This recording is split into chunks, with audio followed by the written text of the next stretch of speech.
How's it going, yo? I've been meaning to post this video since there's been such a huge surge of new players to Ascension and a lot of questions in regards to it. Many of you may be people who used to play old school WoW, or maybe you're playing the latest version.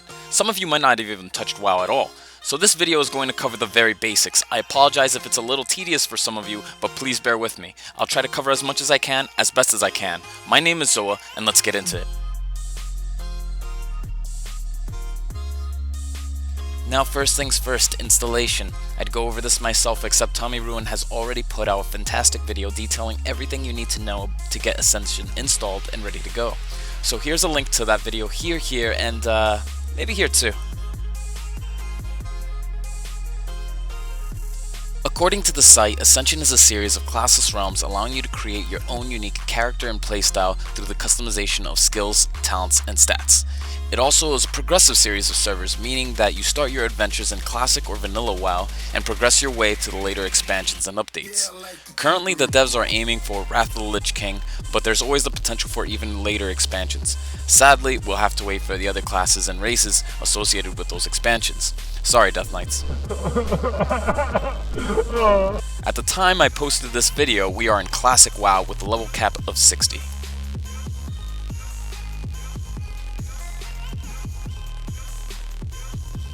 There are currently 3 separate live servers for Ascension. You have the no-risk servers Anderhall and the newly created Cenarius. Both function pretty much the same as Blizzard servers, other than the fact that they have cross-faction battlegrounds and cross-faction auction houses. Nothing too complex there. Sargeras, on the other hand, is a bit more complicated. This is their high-risk server. On top of the features available on the no-risk server, the experience rates of Sargeras are increased by 3 times, so you essentially level up way faster than normal. Gear is unbound, so you can freely trade, mail, and sell any gear you come across. No more soulbound silliness. You also have cross-faction grouping, so Horde and Alliance can play nice and all. Simply type /invite, insert player name here, and enter, so you can group with your buddies regardless of faction. And now on to the free-for-all feature. This is kinda important, so I'll break it down for you. When players start at level 1, they are friendly with everyone other than the opposite faction. After becoming level 20, players can now be attacked by their own faction on top of the opposing one. So Alliance versus Horde, Horde versus Horde, Alliance versus Alliance, anything goes, hence free-for-all. The only place where you are safe from attacks are inns and capital cities. However, there is currently a bug in Ironforge, so watch out there too. Now you'll have to be careful because when you die to a player that is within 5 levels of you, you will drop some items including gear you have equipped. When a player dies to another player, a chest will spawn in their body, and inside is the loot that they had dropped.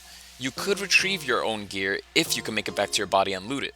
Something to note is that you don't drop gear in duels, battlegrounds, dungeons, or raids, even if the player leaves the group or raid. And that pretty much wraps up everything for Sargeras.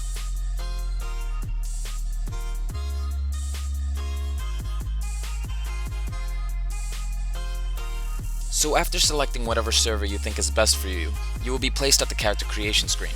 Simply pick your faction, race, and name, and then voila, you're in the game.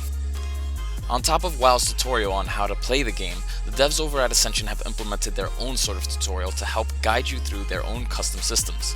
You could simply follow our friend Nozdormu's instructions, and you will be all set. But I'm here, so... First thing you'll want to know is that as you level up, you will be granted ability essences, talent essences, and stat points. More on each of these in a bit. Now open your character upgrades menu. It looks like this fist icon on your menu bar. Then you'll click on character advancement. On the far right, you can choose each class and spec available to you.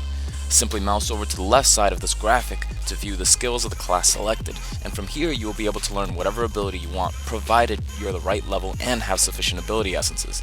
Each ability typically costs 2 ability essences, though there are some that cost more or less. Just be sure to read before you learn.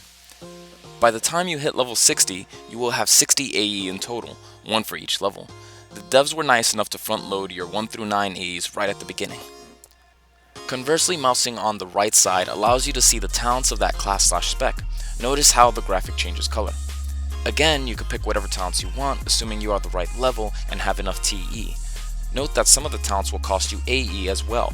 Again, read before you learn. By the time you hit 60, you will have 51 TE, 1 for each level after 9. And finally, we have stat points, which allow you to customize the stats of your character. These can be put in any of the main attributes, which I'll briefly go over. For every 1 point of strength, you gain 2 melee attack power. It also increases how much damage you can block with shields and your chance to parry. For every 1 point of stamina, you gain 10 health. For every 1 agility, you gain 1 melee and ranged attack power. It also increases your armor, your chance to dodge, and your chance to critically hit. For every 1 point of intellect, you gain 15 mana and increased spell critical chance. It also helps you learn weapon skills faster. And Spirit simply increases your mana regeneration out of combat. Do yourself a favor and don't pick this up. There are some talents that make use of it, but yeah. By the time you reach level 60, you will have a total of 213 stat points. Something you may have noticed that's different from regular World of Warcraft is that your player portrait looks a bit different. This custom portrait allows you to keep track of all your resources. That means mana, energy, and rage.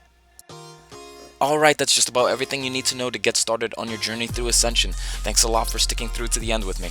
I'll be uploading more videos soon as there is so much more to cover than just the basics. Let me know of any questions you have in the comment section below. If you liked the video, please leave a like and consider subscribing. In the meantime, I'll catch you later, yo.